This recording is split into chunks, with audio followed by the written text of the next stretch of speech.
estamos aqui na sede do IDASC, no nosso sexto IDASC-Cast, hoje com o nosso diretor tesoureiro, doutor José Geraldo, e tendo a honra de estar aqui com o meu igual, Roberto Joanilho Maldonado, advogado que eu conheço há mais de 30 anos, das lides forense, e muito embora seja de família tradicional no meio jurídico, fez com independência o seu caminho e hoje fortalece as colunas da advocacia. Com a palavra, doutor Roberto. Boa tarde, João. Boa tarde, Zé Geraldo. É um prazer estar aqui com vocês. É um prazer o IDASC abrir esse espaço para que nós possamos falar um pouco sobre o direito esportivo, tá? E sobre os assuntos do dia a dia da advocacia no esporte, tá? Eu estou à disposição de vocês para responder o que tiver ao meu alcance, o que for de meu conhecimento, tá? Conforme a gente conversou, João, eu nasci no Paraná, sou de Londrina, tá? Nasci em outubro de 67, estou quase chegando nos 60 anos, fazer os 59 agora. Vim para Vitória em 1976, quando meu pai veio para cá exercer a função de procurador da República, então a família veio com ele, e eu já me considero já um capixaba, tá? Me formei aqui no Espírito Santo, a minha formação acadêmica de Direito foi no antigo Centro Superior de Ciências Sociais de Vila Velha, que hoje é a Universidade de Vila Velha, é UVV, tá? Já estou aí há mais de 30 anos exercendo advocacia, é a minha profissão, é a profissão que eu abracei, que eu gosto, e dentro dos ramos do direito, um que eu me especializei, vamos dizer assim, foi o direito esportivo, até porque fui ex-atleta, tá? Ainda tento exercer atividade esportiva, e uma forma de sempre estar nesse meio foi atingir os caminhos do direito esportivo. Tudo bem. Agora, Zé Geraldo, você tem alguma pergunta para fazer? Primeiro eu quero parabenizar o Roberto Maldonado, que hoje é um dos procuradores hoje de grande nome no futebol brasileiro, né? Procurador do STJD, da CBF. E quero já iniciar, né, uma pergunta, lembrando que amanhã a gente tem a abertura da Copa do Mundo. Eu queria que o doutor Roberto Maldonado explicasse para a gente qual a diferença do erro de fato e o erro de direito no futebol. E qual deles pode levar à anulação de uma partida de futebol. Zé, esse tema aí é um tema realmente que fascina e complexo, tá? O que seria a diferença na prática do erro de direito e do erro de fato? O erro de direito, ele é uma interpretação errada pela equipe de arbitragem das regras do jogo. Vou dar um exemplo. Uma bola que entra pelo lado de fora da rede e o juiz dá o gol. Caracteriza um erro clássico de direito. Uma equipe permanecer jogando com 12 jogadores quando a regra estabelece que a equipe tem 11 jogadores. Tá? E o erro de fato é a interpretação do árbitro. Se o árbitro entendeu que aquele lance foi um lance faltoso, um pênalti, anulou um gol, isso é um erro de fato. A interpretação não foi porque ele não deixou de aplicar a regra corretamente. Ele interpretou de uma forma errônea. E hoje em dia, o que você colocou aí do que se anula uma partida, tá? Não é todo erro de direito que anula uma partida, tá? Porque existe o princípio pro competition. Nós precisamos que a competição ela tenha o seu resultado preservado. Então, hoje, o que o Código de Justiça Desportiva fala? Você anula uma partida se o erro de direito ele influenciar efetivamente no resultado da partida. Nós tivemos 2 casos há poucos meses julgados pelo Superior Tribunal do Futebol. Um caso foi o do Fluminense, e foi reconhecido erro de direito e o árbitro chegou a ser punido. E ele não marcou a falta, ele marcou a falta, o cara bateu com a bola correndo e tal, e Isso não influenciou em nada o resultado. E um outro jogo, se eu não me engano, foi do Guarani de Campinas, e o atleta substituído permaneceu em campo. Então ele foi substituído, permaneceu em campo, a equipe ficou 3, 4 minutos com 12 jogadores, só que o fato dele ter ficado ali em campo não ensejou uma mudança no resultado, não teve nada que influenciou no resultado. Esses dois casos, o Superior Tribunal entendeu que houve o erro de direito, só que não foi suficiente para se anular a partida. Dando continuidade a essa pergunta, doutor Roberto, me fala sobre um jogo que aconteceu em 2019 entre Aparecidense e Ponte Preta, e aconteceu um erro de direito. Esse jogo foi anulado? Houve outro jogo? O que aconteceu? Eu não me recordo, Zé, esse jogo foi anulado. Tá? Só que nesse caso aí, eu acho que foi o problema de gol que saiu na partida por um erro. E esse caso especificamente, se eu não me estou equivocado, porque já faz bastante tempo, Isso. esse jogo, se eu não me engano, ele foi anulado e teve uma nova partida realizada. Me parece que foi até uma interferência externa, né? Eu acredito que Uma foi isso, Zé. interferência externa. Parece que é o único jogo no Brasil que já foi anulado. Acho que é só esse jogo, Não, né? já teve vários Teve jogos. vários Já teve jogos? vários. Teve os jogos daquela época da manipulação de resultado do Campeonato Paulista. Ah, ok. Se anularam vários jogos, até do brasileiro mesmo, do Campeonato Brasileiro. Ah, ok. Aquela discussão que tem do título internacional, que teve jogos anulados e os resultados dos novos jogos, o Inter perdeu o título para o Corinthians, e o Inter hoje ele até está reivindicando junto à confederação que seja reconhecido o título dele, porque o árbitro reconheceu que Errou. errou. Estou satisfeito por essa pergunta e essa resposta. Eu também tenho uma pergunta para te fazer, Vontade. doutor Roberto. Uma questão que está muito em moda é a questão da discriminação racial ou outro tipo de discriminação, bem como ofensas. Como isso pode ser evitado, especialmente agora na Copa do Mundo? Não, esse tema é um tema muito delicado, tá? Tema delicado. Hoje, a Lei Geral do Desporto ele já estabelece, inclusive, que é crime. A discriminação no desporto é crime. Qualquer tipo de discriminação por raça, sexo, origem, tudo é crime. E no âmbito desportivo, existe um dispositivo no Código, que é o artigo 243G, ele é claro em estabelecer que existe a punição no caso de discriminação. Tá? E é um dos artigos que a punição é uma das maiores sanções do Código, que inclusive ela se aplica até quando a discriminação vem de parte da torcida. Tá? Então, o que está acontecendo muito hoje, no âmbito do Superior Tribunal, são os cantos homofóbicos. Então, se a torcida ela pratica um canto homofóbico, isso repercute numa sanção pecuniária ao clube e na perda de mando de campo. Então, o clube fica privado de realizar suas partidas no campo, e teve uma decisão recente do Pleno do Superior Tribunal que foi até muito interessante. Foi um caso de racismo do Corinthians, da torcida do Corinthians contra o goleiro, o Carlos Miguel, do Palmeiras. Ele foi chamado, se eu não estou equivocado, foi chamado de macaco. Né?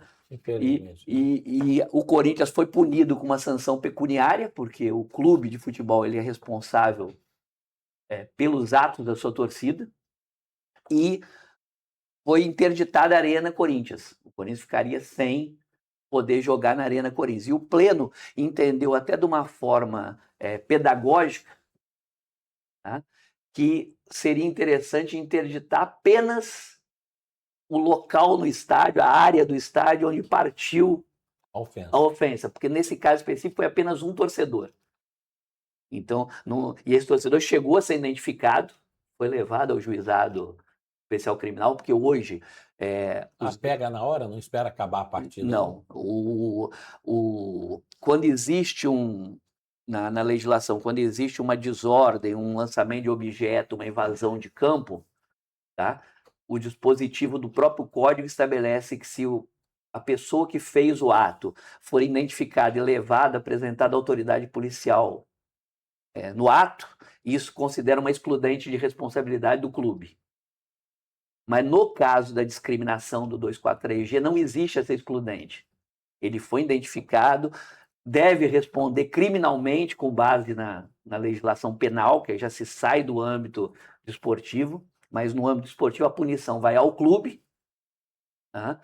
E o próprio torcedor ele fica também proibido de frequentar estádio por um período. Agora, eu observei que algumas pessoas, quando vão ofender, levam a mão sobre a boca. As autoridades estão atentas a isso? Estão. Hoje, inclusive, a FIFA regulamentou, isso já vai valer para a Copa do Mundo agora, e o atleta ele tampar a boca, dependendo do contexto disso, ele vai ser considerado como um ato homofóbico, tá? E vai ser sancionado com cartão vermelho. Tá? Porque é muito difícil, João, você efetivamente saber o que a pessoa está falando. Só se Tá? pudesse ser percebido ou provado. Porque geralmente esse ato racista, no caso, você chamar alguém de neguinho, macaco, que é o que acontece muito na prática no futebol. do futebol, tá? É difícil ter testemunha. Um colega de clube que está do lado, que ouve, tá? E geralmente os atletas da mesma equipe não vão depor contra um colega, né? Então é algo muito restrito. Então prevalece muito nos julgamentos no âmbito do futebol a palavra da vítima. Isso prevalece. Ô, Roberto, falando em Copa do Mundo, né, que é o tema central nosso hoje das novas regras, uma das regras que está sendo implantada é para acabar com a cera dentro do futebol. Qual que é a sua opinião e qual que é o seu entendimento sobre isso que a FIFA vai fazer e se isso vai continuar pós-Copa, né? Por exemplo, essas regras da Copa do Mundo já irão valer para o Campeonato Brasileiro agora a partir do mês de agosto? Sim, as regras, a FIFA já implantou essas regras algumas medidas que foram adotadas para coibir a cera, para que nós tenhamos um tempo efetivo de jogo muito maior, elas vão prevalecer após a Copa do Mundo, tá? A minha opinião, na prática, não sei se elas vão surtir efeito, porque as mudanças, apesar de serem bem intencionadas, são mudanças que é de difícil implantação. Você vê um exemplo, um atleta substituído, ele vai ter 10 segundos para sair de campo. Caso ele não saia, o que vai acontecer? Se ele não sair, o que iria entrar no lugar dele tem que esperar 1 minuto. 1 minuto lá fora. Mas não pode ser expulso. Não, ele vai sair se ele demorar mais. Então é algo muito subjetivo também. Como que vai ser a contagem disso? Tempo, né? Hoje já existe na prática uma medida que já foi adotada já há um tempo já, que é os 9 segundos do goleiro. O goleiro, quando ele pega a bola na mão, tá? Ele tem 9 segundos para repor a bola. Isso está na regra hoje. Aí ele põe no chão. Só que na prática hoje, nós vemos que o goleiro fica 12 segundos, 11 segundos, 13 segundos. É muito difícil você ter esse controle. Eu estava até conversando ontem com um colega, um exemplo do Rossi, goleiro do Flamengo. Sei. O Rossi, às vezes, ele demora 1 minuto para bater um tiro de meta, mas que dentro da regra. Ele demora 30, 40 segundos para ir buscar a bola, aí coloca a bola no lugar, aí começa a andar para trás, anda 10, 20 metros para trás. Aí vem caminhando lentamente na direção da bola, e quando ele repõe ela em jogo, já tem 1 minuto. Já passou 40 segundos, 50 segundos. Isso a regra não vai coibir. O juiz pode, porque o juiz, independente de estar na regra do jogo, o juiz tem o dever dele de coibir esse tipo de cera. Tá? E uma das preocupações que a FIFA tem com isso é o produto futebol. Tá? Quanto mais tempo efetivo nós tivermos de jogo, nós vamos ter um produto futebol muito mais atraente para ter um produto comercializado. É o tempo jogado. tempo jogado. Outra questão que tem a regra hoje, que a FIFA já implantou, a partir da Copa do Mundo vai ser obrigatório agora a parada técnica. Hidratação. Parada técnica. A parada técnica. Hoje os regulamentos da CBF, o manual de competições da CBF, ele estabelece que existe a parada técnica quando a temperatura está A sua opinião sobre isso? Na minha opinião, João, isso daí é bom para o futebol, até porque vai ter um tempo do treinador poder acertar algum Conversar. detalhe e tal, o atleta se hidratar realmente, mas o principal objetivo disso é merchandising. Normalmente é 2, 3 minutos? 2, 3 minutos. Mas o futebol, o que é o futebol? O futebol, eles são 2 tempos de 45. O jovem hoje, ele não consegue ficar na frente de uma televisão assistindo um jogo 45 minutos parado.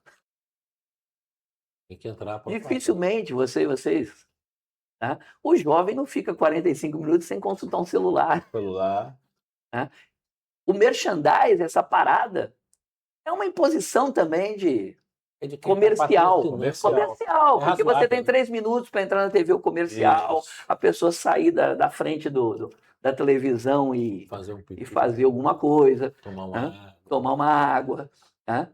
Então, é uma medida que visa melhorar o espetáculo? Sim, porque o produto futebol tem que ser rentável, tem que ser vendido. Você tem alguma aposta para quem vai ser campeão do mundo agora? João, é difícil. Tem várias seleções que estão em condições, eu acredito, até que melhor do que a seleção brasileira. A Espanha é uma seleção muito boa, Portugal é uma seleção muito boa, e a França é uma seleção muito boa, mas eu acredito muito no Brasil. Eu até converso com... A bola em campo, né? Converso com os amigos, qual a seleção no mundo que não gostaria de ter um Alisson no gol, ter um Marquinho e um Gabriel Magalhães, os 2 zagueiros que fizeram a final da Champions. Além de um treinador. Ter um Casemiro e um Bruno né? Guimarães. O Casemiro, muitos criticam ele fez a melhor temporada dele no Manchester United, a última temporada. Eu gosto do futebol dele. Você ter na frente uma seleção, qual a seleção no mundo que tem na frente de posição Rafinha, melhor jogador do Barcelona, e Vini Júnior, melhor jogador do Real Madrid? Isso. Uma safra de jovens valores como Endrick, Ryan. Isso. Né? Então, a seleção, acho que ela não se preparou adequadamente por vários problemas externos, mas que existe um material humano. Se o Ancelotti conseguir criar uma liga durante a competição, e a Copa do Mundo é uma competição de tiro curto. Isso. Se ele conseguir criar uma liga... 100 metros, né? É o único título que falta para o Ancelotti é campeão do mundo, né? Porque todos os títulos é da Champions, do Mundial de Clubes. Ele foi vice em 94, quando a Itália perdeu para o Brasil, ele era auxiliar técnico. Ele era auxiliar técnico. Isso aí. Jogou com o Falcão em Roma, né? No Roma. Agora, deixa eu sair um pouco do tema e te fazer uma pergunta. Um tema que tem me chamado a atenção. Para você, qual a importância do esporte para nós advogados? Boa pergunta, João. Eu vejo o esporte como integração. Tá? Acho que isso é em qualquer área, seja na área do direito, seja na área médica. Tá? O esporte ele é integração, ele integra. Você faz amizades, você mantém a sua vida saudável. E quem pratica esporte, com certeza, tem uma vida muito mais saudável de quem é totalmente alheio à prática esportiva. Na própria OAB, nós temos um grande grupo, o Zé Geraldo sabe disso, que ele participa, um grande grupo de amigos, não advogados, amigos ligados ao esporte. Tá? Pouca gente sabe, mas a OAB daqui ela é uma das maiores potências de futebol da advocacia no Brasil. Todo ano existe uma competição. O Geraldo foi um dos percussores quando estava lá no Conselho Federal da OAB. Tem uma competição todo ano só de futebol de advogados. E a nossa categoria livre, que é aquela categoria dos advogados mais jovens, né? Ela já é tricampeã, né? Tricampeã. Tricampeã brasileira. Tá? Que bom, hein? Nós temos- Inclusive, Esse ano nós devemos viajar, João, só para você ter uma noção, nós devemos viajar nas 6 categorias que tem no campeonato. Uma delegação em torno de 150 advogados e advogadas, porque também tem a o categoria time feminino, feminino, né? que já foi inclusive campeã. Tá? Então, Roberto, você participou de quantos campeonatos brasileiros e até mundiais aí? Você sabe de cabeça? Se lembra, né? Como atletas, como atleta, eu fui atleta de futsal, eu participei de 2 brasileiros universitários. Universitários. Já como dirigente, vários. Tá? Inclusive, eu tive a honra de chefiar a delegação do Brasil em 3 universidades. Tal. Tá? Então, às vezes o público em si não sabe o que é a universidade. A universidade é o Exatamente. terceiro maior evento do mundo. Do mundo. É os Jogos Mundiais Universitários. Só universitários do mundo todo, ele só perde a nível de dimensão para a Copa do Mundo de futebol e para os Jogos Olímpicos. Rapaz, Tá? Inclusive, você tem vários jogadores de vôlei, Não, todos. medalha de ouro. Então, que então jogou universidade, né? nos países, das potências mundiais no esporte, eles utilizam esses Jogos Mundiais Universitários como um caminho inicial do atleta para se tornar de alto rendimento olímpico. Então, quem geralmente vence a universidade numa competição na universidade, nos 2 anos seguintes, ele com certeza está nas Olimpíadas. É atleta olímpico. Isso no Brasil já teve um desenvolvimento muito grande nesse sentido também. Tá? E hoje a gente continua praticando, né, Zé? A Exatamente. gente continua jogando ainda na categoria dos advogados. Esse ano vai ser o primeiro ano que o Espírito Santo vai na categoria mais 60 anos. Então, a equipe na categoria mais 60 anos. Estamos tentando convencer Zé Geraldo a retornar às atividades. Quem sabe, né? Perdi aí 25 quilos, Você talvez. Você falou aí na importância a nível de saúde. Mas no início, prestei atenção quando você falou, na questão da integração da categoria, inclusive com a Sim. sociedade, que é um ponto que nós aqui no Instituto prezamos muito, que é a integração de advocacia e sociedade. Em viagens, participei da campanha do 5º Constitucional e visitei muitas cidades, quase todas as cidades do estado.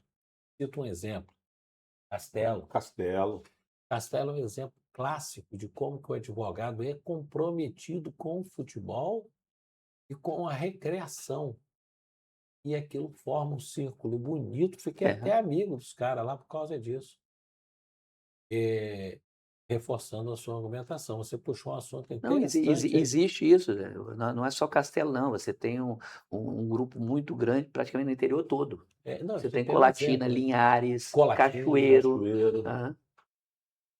Vai ter agora, mês de julho, mês que vem, vai ter o campeonato estadual daqui, que é o Society que se tem, e várias seccionais do interior vêm aqui para Vitória para jogar essa competição.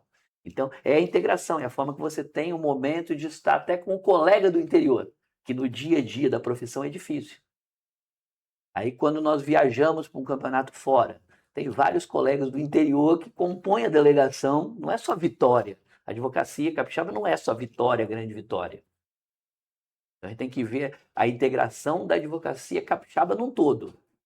E isso o esporte ele faz. Ele é um cimento, um amálgama, né? É. Eu tenho observado isso. Muito bem colocado. Em relação à Copa do Mundo, doutor Roberto, me fala sobre uma regra aí que está sendo muito comentada essa semana, que é a reversão de um tiro de meta pelo VAR. Na verdade, não é a reversão do tiro de meta, João, Zé. Na verdade, o VAR, até a Copa do Mundo agora, ele tinha, se eu não estou equivocado, 5 itens que ele poderia se manifestar. Ele só pode chamar o juiz para rever um lance em 4 ou 5 hipóteses. E na Copa do Mundo eles ampliaram essas hipóteses. Eles ampliaram que o VAR agora vai poder chamar o juiz se for marcado errado um escanteio ou um tiro de meta. Na verdade, é na prática. Na prática. Vamos dizer, o juiz era tiro de meta, o juiz deu escanteio. O VAR vai poder chamar para corrigir esse erro da arbitragem. e vice-versa. E falar em escanteio, sobre a regra que o doutor João estava até trocando ideia aí com você, sobre o tempo de goleiro, que você deu o exemplo aí do Rossi.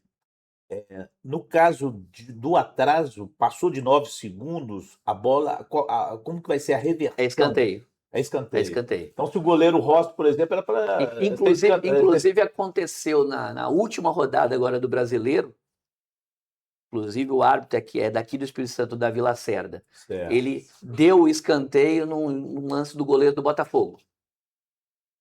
Correto. O goleiro segurou acima dos 9 segundos, ele aplicou a regra e deu o escanteio. E aí o goleiro, infelizmente, proferiu palavras desagradáveis pro árbitro e foi E expulso. foi expulso. Ah.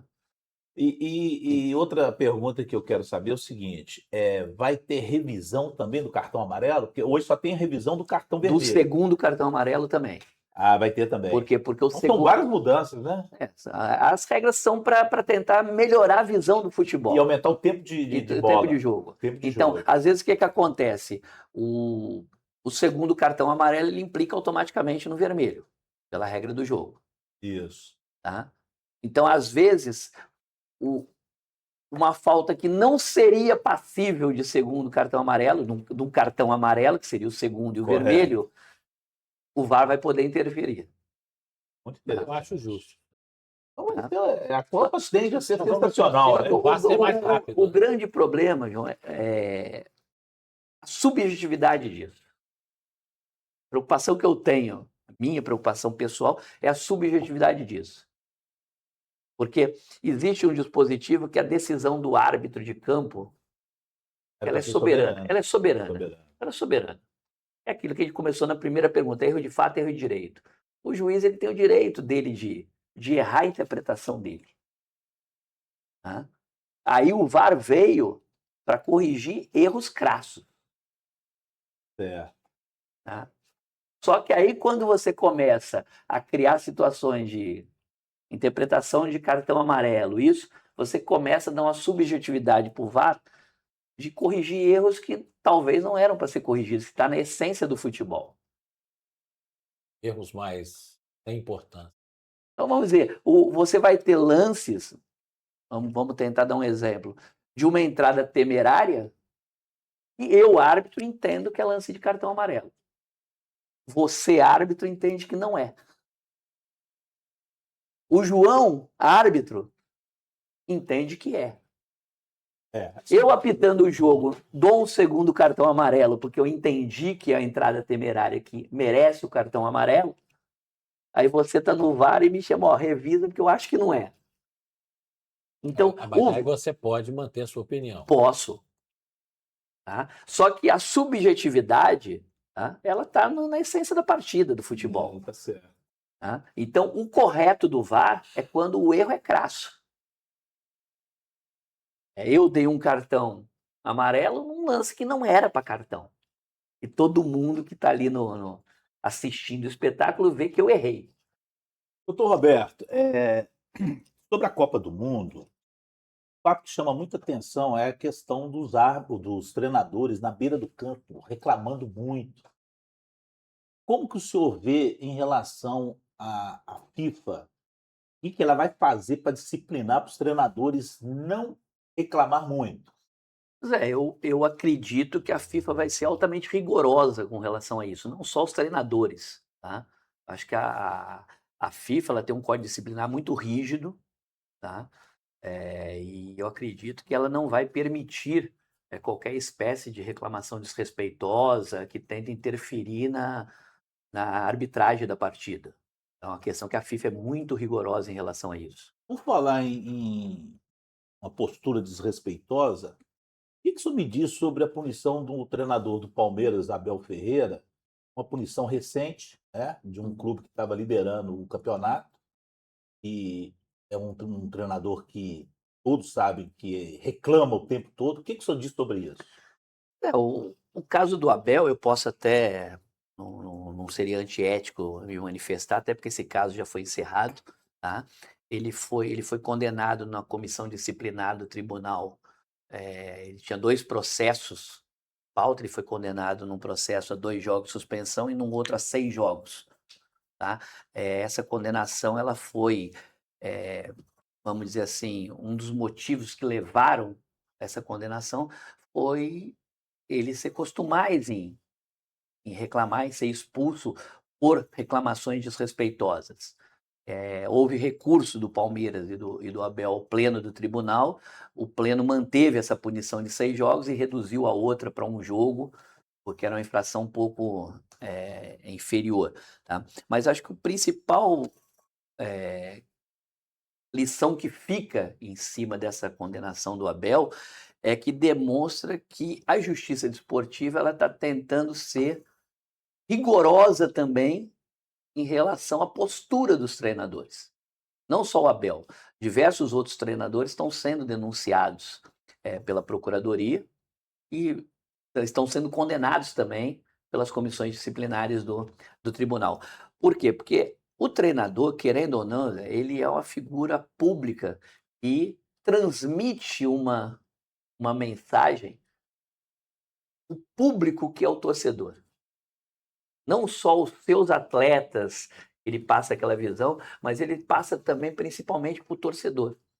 E qualquer crítica, qualquer desrespeito, qualquer questão que é feita em relação ao produto futebol, que coloca em desprestígio a arbitragem, desprestígio a competição, isso impactua no futebol num todo. Então, o entendimento hoje do Superior Tribunal, na minha visão, é de que sejam rigoroso para se evitar esse tipo de comportamento. Tá? Então, eu acredito que não é a pessoa do Abel, eu acho que é a pessoa dos treinadores que devem se policiar, devem ter um controle muito maior em relação às suas posturas. Eu tenho uma pergunta, doutor Roberto. Eu sempre trago comigo uma preocupação com a jovem advocacia. E, assim como, por exemplo, nós temos no mundo jurídico oportunidades para o advogado, não só aqueles concursos de carreira, como delegado de polícia, promotor, magistratura e serviço público, em geral, tem também aquelas vagas temporárias, tipo vogal do Tribunal da Junta Comercial, quinto constitucional. E para essas vagas, como a que o senhor ocupa, no STJD, além de outras, como é a maneira que caso um advogado queira enveredar pelo direito desportivo, qual a dica que o senhor daria para este advogado? João, enveredar no direito esportivo, a primeira dica que eu dou é não queira viver disso, tá? Porque todas as funções na justiça desportiva, elas não são remuneradas. Nós exercemos essa função porque a gente gosta. A gente gosta, é uma paixão pelo assunto, pelo direito desportivo. Então, mas quem gosta, quem quer se envolver nisso, o direito esportivo ele tem vários ramos. Tá? Ele não é apenas o direito desportivo disciplinar, que é a justiça desportiva em si. É um tribunal, como um tribunal normal, de tribunal de justiça, que tem as suas comissões, os julgamentos, os recursos, um código específico, mas o direito esportivo ele tem vários outros ramos, que é o direito esportivo do trabalho. É um ramo que é pouco explorado, que é o advogado trabalhista, que vai cuidar dos problemas trabalhistas de quem está no meio desportivo, os atletas, treinadores, pessoas que trabalham para clubes. E é uma legislação diferenciada. Não se aplica ao atleta de futebol diretamente à CLT. É a lei específica que se aplica, inclusive há poucos dias teve uma decisão do Tribunal Superior que está sendo um pouco ainda causando um burburinho no meio, que é com relação à aplicação da CLT com relação ao adicional noturno do jogador de futebol. É muito interessante, hein? Então, isso é um ramo pouco explorado. O jovem advogado ele tem que começar a se inteirar. Você tem a questão comercial no direito desportivo, que é a criação de associação civil, a criação da SAF. Isso demanda um conhecimento jurídico para vocês informar o seu cliente o que é melhor para ele. É melhor você manter uma associação civil, é melhor você criar uma SAF. Você manter a associação civil, a sua carga tributária é X.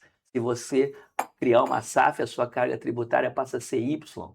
Aí você entra no direito desportivo tributário, que é melhor para o seu cliente. Então tem N questões. Então, mas o jovem advogado, na minha opinião, que queira entrar nesse meio, principalmente no meio do direito desportivo disciplinar, que é a justiça desportiva, o primeiro conselho que eu dou é: comece a frequentar os tribunais de justiça do Estado. A Federação de Futebol aqui tem um tribunal de justiça, que é o que julga as infrações disciplinares das competições que acontecem aqui no Espírito Santo. Reúne quantas vezes por mês, em média? Geralmente, as comissões disciplinares, quando a competição está ativa, se reúne pelo menos uma vez por semana cada comissão. E nessas comissões, existe a possibilidade do advogado ativo. Tá? Eu não sei como está funcionando hoje o advogado ativo, mas na época que eu fui presidente do Tribunal Esportivo aqui no Espírito Santo, eu comecei a trabalhar a criação do advogado ativo receber. Porque o advogado ativo, ele não faz parte do quadro da justiça desportiva, que a lei proíbe a remuneração. Eu te parabenizo O por advogado ativo, na verdade, ele é um profissional que está exercendo a função dele, defendendo um jurisdicionado da justiça esportiva. Então, na época, a gente tentou criar um mecanismo. Eu saí do tribunal e esse projeto estava implantando ainda, João. Não tenho certeza se está funcionando isso hoje. Mas era uma ajuda de custo pequena, coisa assim na época, de receber 100, 200 reais por processo. Até porque... A implantação da ideia já é importante. Então, é uma questão que... É importante. Eu recordo muito sobre isso, Maldonado, do nosso falecido colega Rodrigo Barroca, né, que era um batalhador. Doutor Barroca, ele era um batalhador, era um defensor. Ia para o tribunal, defendia todo mundo como dativo. Exatamente. E aí passou a pegar um conhecimento na área e uma clientela, porque se o jovem advogado está lá e ele defende um atleta que não tem condições, que o clube não tem condições, e ele faz uma defesa técnica adequada, é evidente que um clube que vai precisar de um advogado especialista vai dar a prioridade a quem já está ali exercendo. Foi quando o Rodrigo começou a ter os clientes dele, os clubes começaram a procurá-lo por causa disso. Mas ele fazia direito do trabalho. Que eu me fazia também. Porque, na verdade, hoje, João, ninguém vive principalmente aqui no Espírito Santo, ninguém vive de direito esportivo, porque não tem uma demanda. Isso aí. Até porque o nosso futebol não proporciona essa demanda. Agora, os grandes centros, você tem escritórios com áreas especializadas no direito esportivo. Eu fiz um comentário com o doutor Roberto Maldonado, fora do ar, sobre o colega nosso advogado do Paraná, doutor Quintino, e o escritório dele é um escritório que trabalha com direito esportivo, né? Sim. O doutor Quintino, no Paraná, a gente até lembrou disso aí. Mas, doutor Roberto Maldonado, deixa eu te fazer uma pergunta. Hoje, se um clube entra na justiça comum contra a federação, o que pode acontecer com esse clube? Existe punição da FIFA, da CBF? Desfiliação. A Lex Desportiva, ela não permite, em hipótese alguma, tá, a interferência da justiça comum no esporte. O Estatuto da FIFA ele é claro. Se uma associação filiada à FIFA for a justiça comum, ela é desfiliada. O Estatuto da CBF tem a mesma disposição. Se um clube for para a justiça comum, desfiliado. Não é ir à justiça comum. Se o clube se aproveitar de uma decisão da justiça comum. Correto. Tá? Então, você, torcedor, pode conseguir uma decisão na justiça comum. Se o clube se aproveitar daquela decisão, ele é sancionado. Ele tem que ignorar a decisão. Ele não pode aproveitar a decisão. Então, na realidade, um torcedor... A Conmebol tem a mesma disposição. Se você for contra a Conmebol, você está fora da Sul-Americana. Mas isso vem tudo da FIFA, né? A Lex Esportiva é a pirâmide que a FIFA está lá em cima. Porque senão o clube pode se valer de Já mão houve, de gato. já né? houve Então, casos. você vai lá, O caso famoso é aquele do jogador de São Paulo, lá, se eu não me engano, o O- Hiroshi, né? Como que é? o... E um clube do Gama, um Isso. torcedor de Brasília, entrou na Justiça Comum, mandando incluir o Hiroshi. Gama no Sandro Hiroshi. Sandro Hiroshi. E aí, deu o quê? Não incluiu.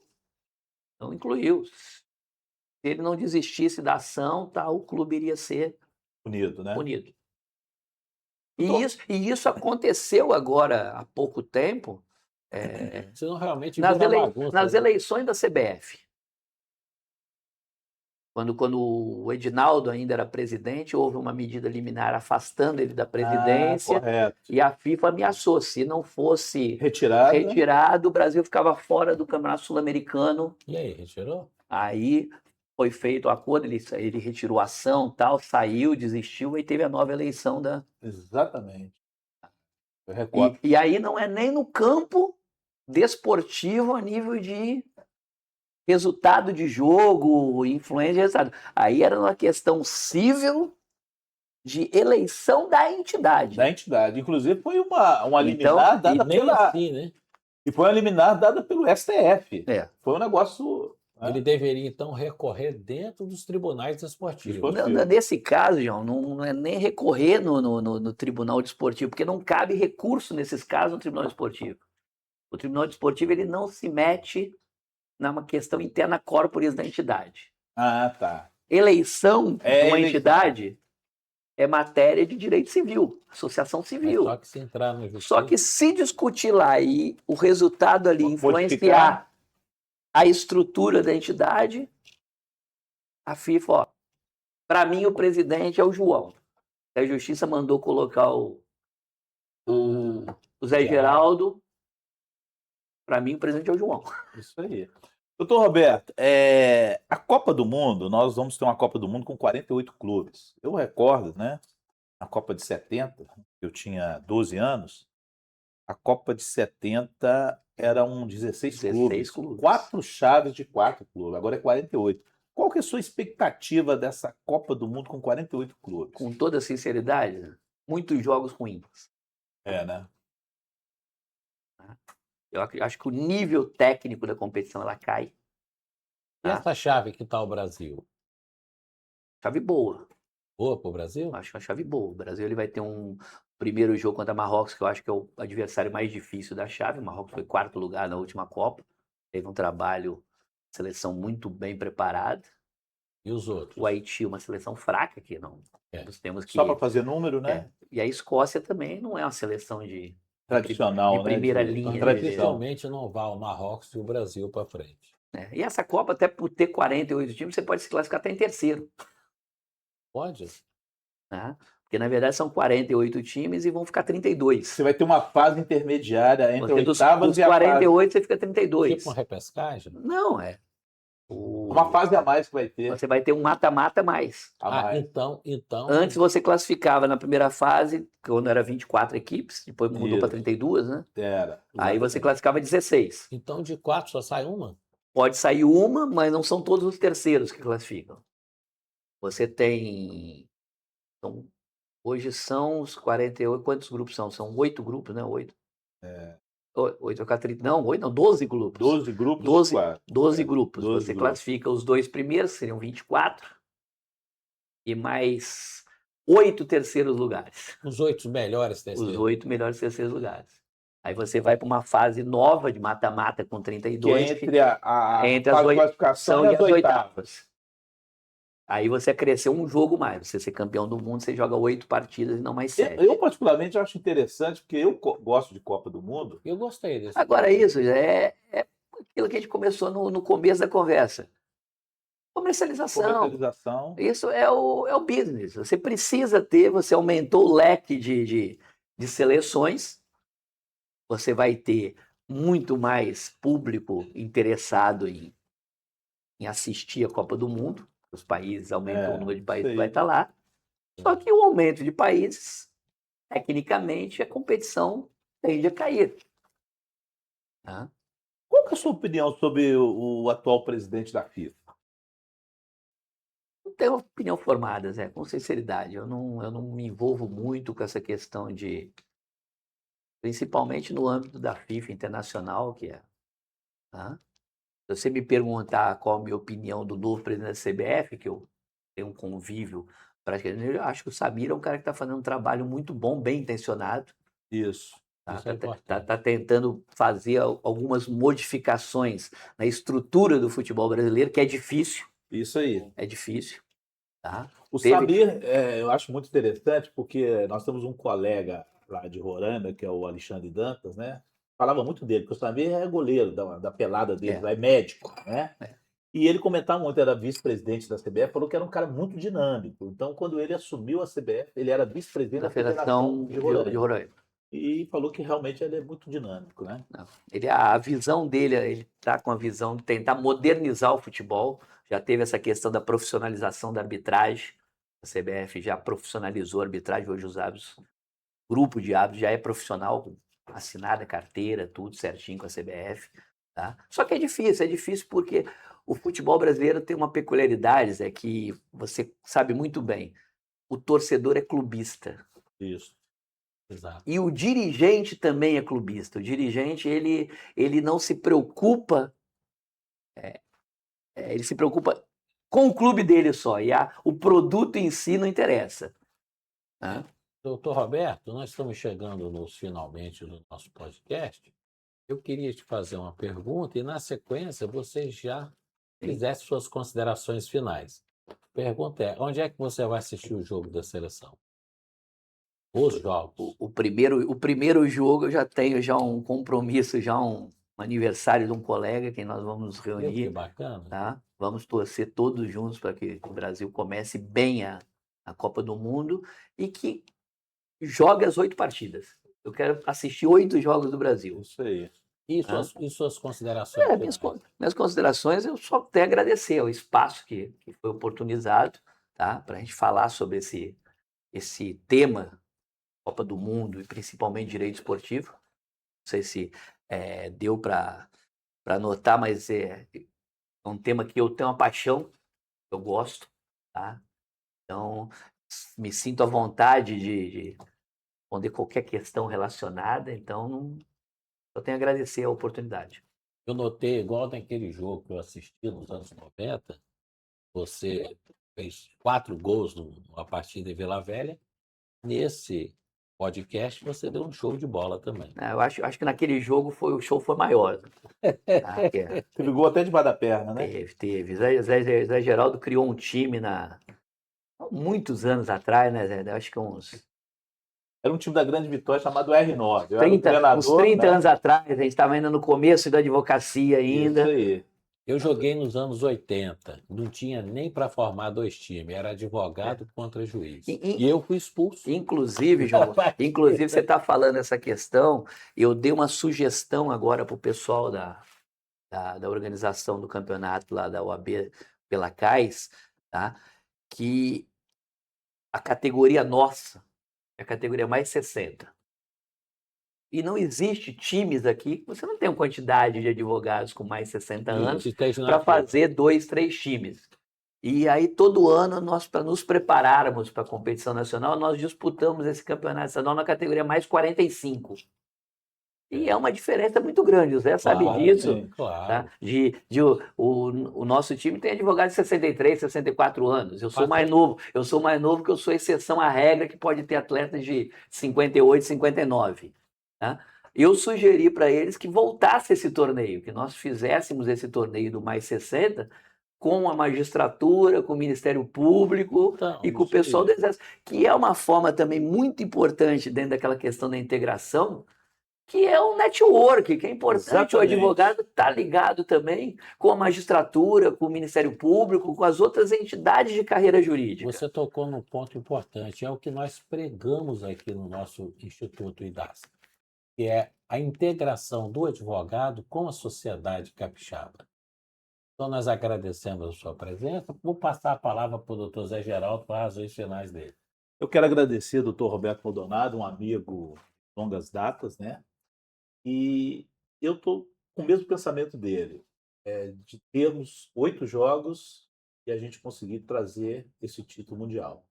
E vou aproveitar, doutor Roberto Maldonado, doutor João Batista, e mandar um recado para o presidente da ALIFA, que organiza os campeonatos brasileiros, que é o doutor Iron Vasconcelos, para que fique atento na utilização das novas regras da FIFA no próximo Campeonato Brasileiro, que vai ocorrer em Recife. Eu não recordo qual a data que, não sei se o doutor Roberto 15 a 22 de novembro. que use as regras novas, porque as regras para aumentar o tempo de jogo. Doutor Roberto, muito obrigado. Doutor João, muito obrigado. Um tema muito gostoso. E parabéns ao IDASC por este IDASCcast. Estamos aqui encerrando o 6º IDASCcast, agradecendo a presença do Dr. José Geraldo e a importante presença do Dr. Roberto Maldonado, um amigo, um advogado, militante, e que Deus nos abençoe.